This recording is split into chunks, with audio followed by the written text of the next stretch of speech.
The scripture this evening is from the Gospel of Luke 2:41 to 52. Now every year his parents went to Jerusalem for the festival of the Passover. And when he was 12 years old, they went up as usual for the festival. When the festival was ended and they started to return, the boy Jesus stayed behind in Jerusalem, but his parents did not know it. Assuming that he was in the group of travelers, they went a day's journey. Then they started to look for him among their relatives and friends. When they did not find him, they returned to Jerusalem to search for him. After 3 days, they found him in the temple, sitting among the teachers, listening to them and asking them questions. And all who heard him were amazed at his understanding and his answers. When his parents saw him, they were astonished. And his mother said to him, "Child, why have you treated us like this? Look, your father and I have been searching for you in great anxiety." He said to them, "Why were you searching for me? Did you not know that I must be in my father's house?" But they did not understand what he had said to them. Then he went down with them and came to Nazareth and was obedient to them. His mother treasured all these things in her heart. And Jesus increased in wisdom and in years and in divine and human favor. It's the word of God for the people of God.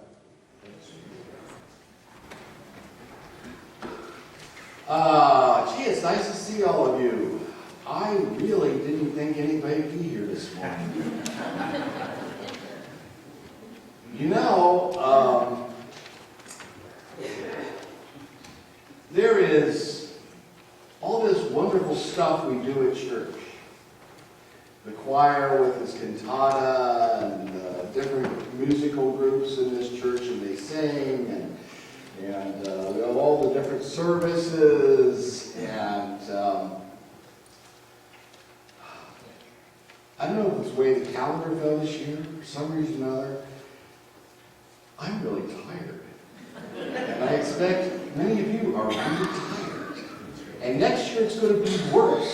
And it's going to be worse because Christmas is going to be on a Sunday. So we'll all be out there on Saturday night doing all this stuff and then get up early the next morning and have to come back in here. It's a wonderful problem to have, to celebrate this holy mystery. But sometimes it gets weary. And so I really, my heart feels very, very full that I look out and see all of you here. Because I woke up this morning and I go, I'm rain, gray, all this stuff. Maybe we'll have 8 people. Bless you. Charles did an introduction to the gospel lesson, which I think was very, very appropriate.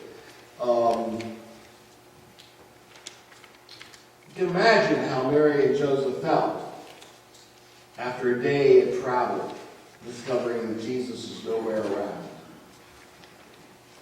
And anybody that has been around kids or is responsible for kids, or any parents who've had children, can feel as you hear that story being shared, and Charles did such a nice job sharing it, the panic in Mary and Joseph's concern. And so, they discovered Jesus is not with the relatives they thought he would be after a day on the road. So they got a day's journey back to Jerusalem. And then there's 3 days of looking. And so there's 5 days now that Jesus has been lost. And so when they finally go to the temple and they find him there, we can all probably know exactly the first thing that Mary and Joseph is going to do. And that's run up to him and hug him and love him and thank God he's okay. And the second thing that they're going to do is they're going to want to take him out. How could you do this, Jesus? And the gospel, Luke, the gospel writer Luke, Mary says this, how could you do this to us? And we can all have a sense of the panic and the anger after knowing that he's okay. How could you do this to us? Because children We love our children, and we don't want anything to happen to them. And it is a sort of a crazy thing. Jesus, this 12-year-old boy, deciding that it would be cooler to hang back in Jerusalem and talk to these old religious guys about matters around faith, holy mystery, Scripture. So Jesus is not your ordinary 12-year-old guy, and I suppose Luke wants us all to know that. You know, the interesting thing about the Gospels, we have 4 Gospels in our Bible, and this is the only glimpse we get of Jesus as a child. Now, there were all sorts of other writings floating around in the early church, and in the 3rd century, when the church leaders decided to get together and have a convention, a conference, a synod, a council to decide what would be in our Bible. They decided on the 4 Gospels and all this other stuff that was written. And there was gobs and gobs of Gospels and stories and fragments. Those that didn't make it in, they were ordered to destroy those. But in Egypt, in this small town in Egypt, there was a monk, we don't know who he was, who decided that all that stuff was too interesting to destroy, and so he walled it up in an old convent or an old monastery. And in 1945, that stuff was discovered. And you got the Gospel of Mary, and the Gospel of Philip, and the Gospel of Peter, and you got the Gospel of Thomas. And you've got lots of little fragments. And when you start reading these Gospels, I did this when I was in seminary, they're really fascinating. You begin to understand why, in some instances, the church chose not to include them in our Bible. Especially the ones that dealt with Jesus' childhood. Because in those stories, they paint a picture of Jesus as being a real precocious kid. One who was bright and engaging and smart and had all this special power that no other kid had. And he did some outrageous things. In one of the Gospels that did not make it into our canon, Jesus was in school, and the math teacher did not accept his work on a mathematical problem, checked it wrong. And that made Jesus mad. Thinking of a little boy, you know how sometimes our children get mad. And that night when the math teacher went home and went to bed, and he woke up the next morning, his hand withered away. And obviously, that's an image of Jesus that was a little too strong and too over the top, and so the early church leaders decided that wouldn't make it into the Gospels. Another story that was there that I found really interesting was that when Jesus was a little boy, he was playing with another little boy, and the little boy made him mad, so he turned the little boy to stone. And then the little boy's mother comes running over to Mary and says, "Mary, your son turned my son to stone. Will you do something about this?" And Mary goes out and tells Jesus to turn him back. And Jesus says, "Oh, Mom, do I have to?" And he says, "Yes, you do." All this kind of stuff that was just sort of going around in the early church before the church decided it needed to bring some clarity to its understanding of how God is and works. Children sometimes can be precocious. Why? So here we have Jesus in Luke's Gospel sneaking away from Mom and Dad so he could hang out in the temple and have conversations with the scholars. And obviously St. Luke wants us to know this story, and the tradition of our faith wants us to know this story because they want us to know that Jesus is not your only ordinary child. He has something about him that we ought to pay attention to.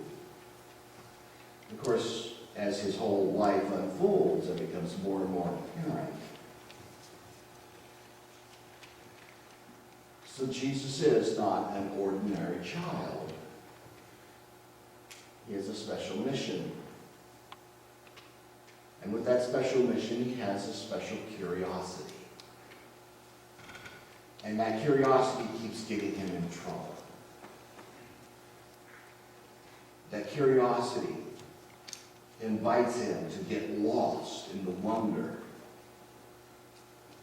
of this relationship he has with his divine parent. This curiosity gets him at places where he's at odds with his own earthly parents. And so I think what St. Luke, in including this story in his gospel, wants us to know is that if we want to follow Jesus, if we want to become like Jesus, if we want to allow Jesus into our life and to tinker with our heart and our mind and our soul, he's probably going to get us lost into some pretty amazing stuff. By getting lost into some amazing stuff, that means that we might find ourselves in places we never ever dreamed of. That we would cultivate a sense of spiritual curiosity. And as we follow that spiritual curiosity, we may find ourselves going down paths where we might discover new things about ourselves, and new things about our God, and new things about the wonder that is our life. And as we discover these new things, we may have to rethink things that we once held important to us. And this whole season of Christmas, this 12-day long season, is in many ways an invitation for us to make the journey to Bethlehem and see this child, and make the journey to Jerusalem and watch this child, and to follow this child as he grows up and introduces us to this holy mystery that is our salvation, and this incredible love that is God's grace, and this sense of wonder about it all. Yesterday morning I was reading an essay about the Puritans, those guys who came over from England wanting religious freedom, didn't like what was going on in the church, and so they all came and they settled in the Massachusetts area. And one of the first things they did after they established their government was they outlawed Christmas.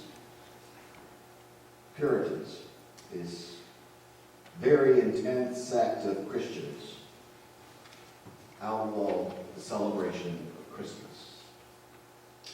Cotton Mather, the preacher who was behind this, noted that the reason why it was important to outlaw Christmas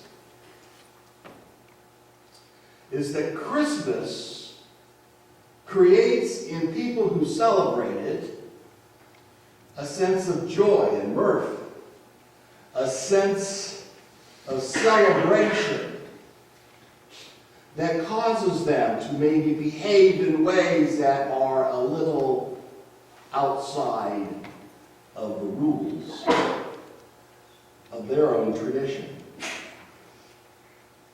He went on to write that the celebration of Christmas creates in individuals a sense of wonder. And wonder was not a good thing.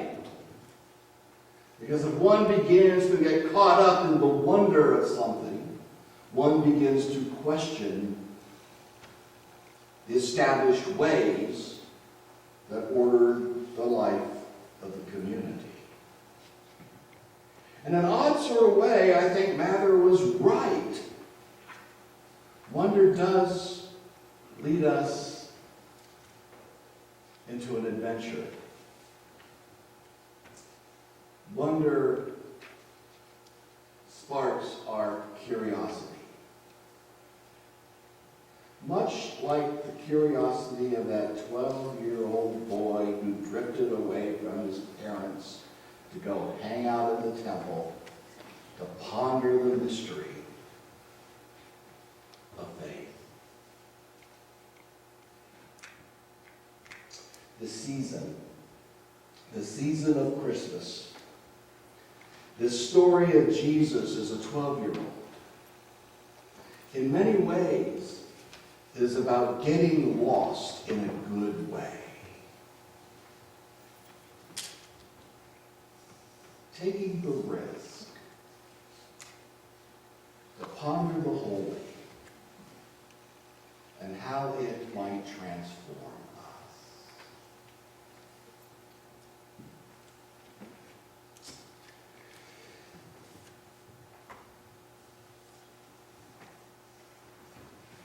Children, I think, have a natural sense of this.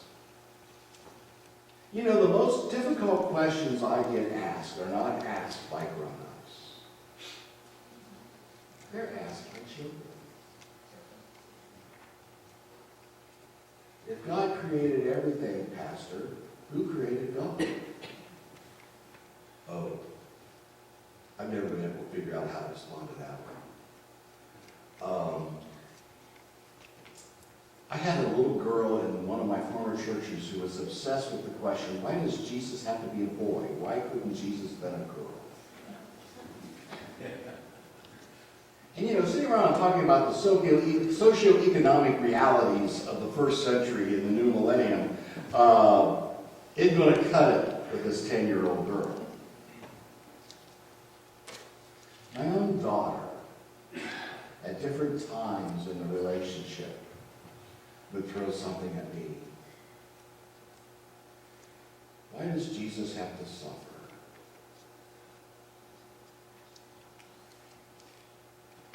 And you know, I have an answer that would get me a good grade in a theology class.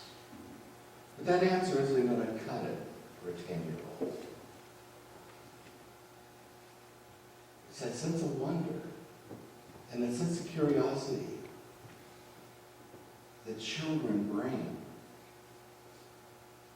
that Luke captures in Jesus sneaking off to explore something that pricked his imagination.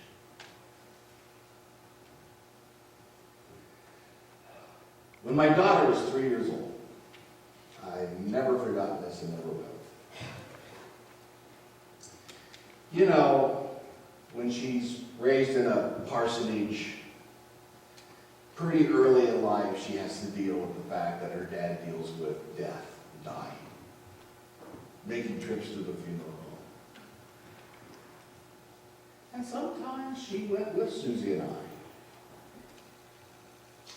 And so one day, when she was 3 years old, she goes to her mother and she says, Mom, why do we die? That's a pretty heavy question. And Susan said, well, when we die, we go and live and be with God.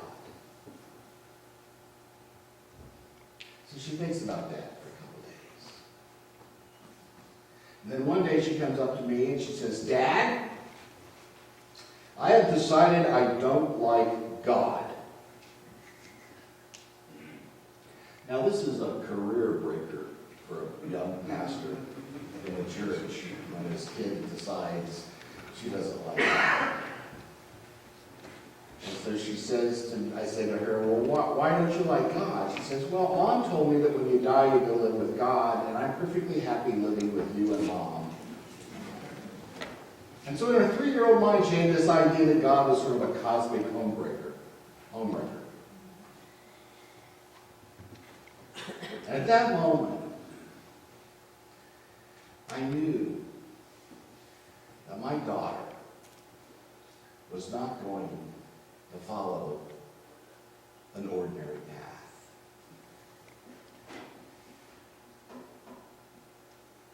as long as my wife and I would continue to